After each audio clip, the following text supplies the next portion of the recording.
What we have here is the rear of two Western Electric Model 500s. And the purpose of this little video is going to be, there's one of these that has a 2-wire ringer and a 4-wire ringer. Now, a lot of you here do understand the difference in the wiring between the two. But there's people here who might not, so that's who this video is for.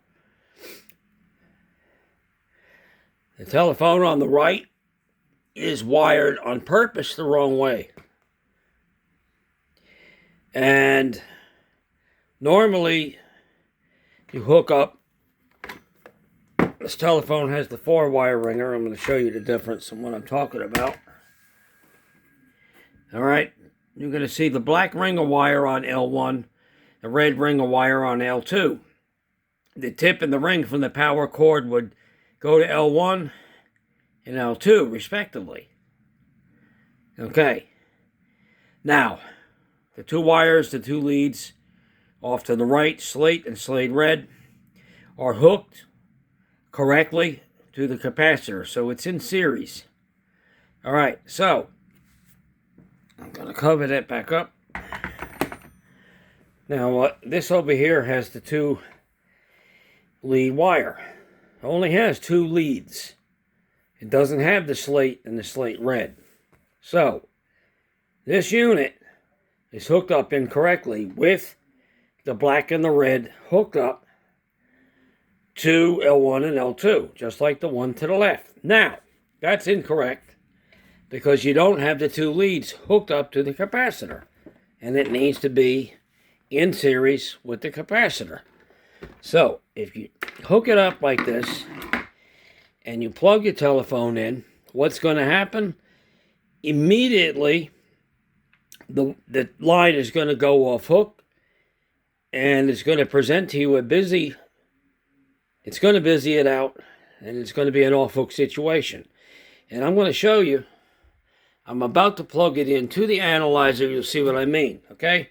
It's on hook. The minute I plug it in, it's going to seize the analyzer, and it will go off hook. You see that red indicator light that indicates it's off hook? It's now an open line. It's now also busy the line out, just by the way it sees the analyzer like that. Normal circumstances,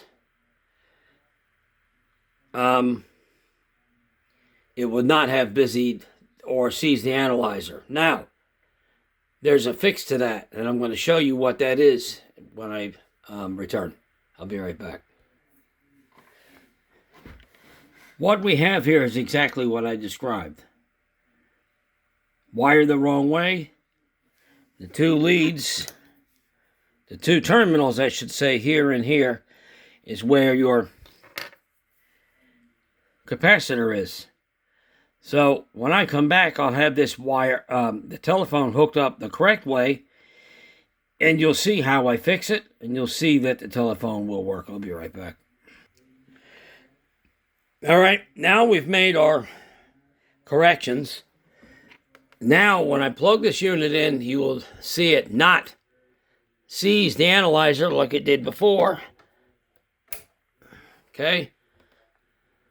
It's off hook. Does the ring cycle like it's supposed to. We get dial tone. Break the dial tone by dialing a 2. Red indicator light shows the transmitter works. Hang up the proper way. Now, I'll show you the wiring and the difference that I had from before. What we have here now, it's wired correctly and in series.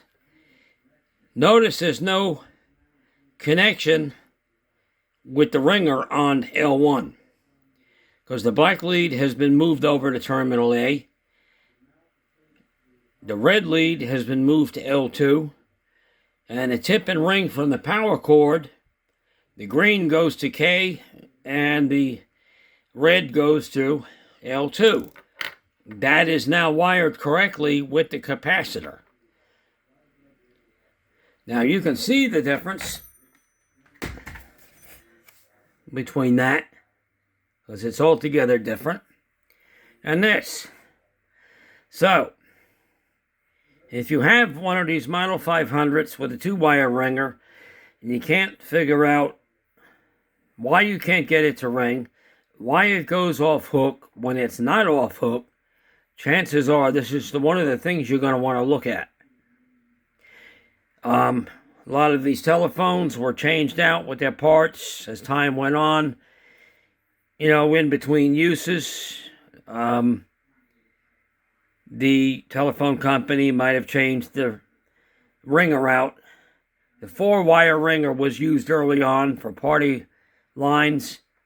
Later on, when they did away with the party lines, they didn't need the 4-wire ringer anymore.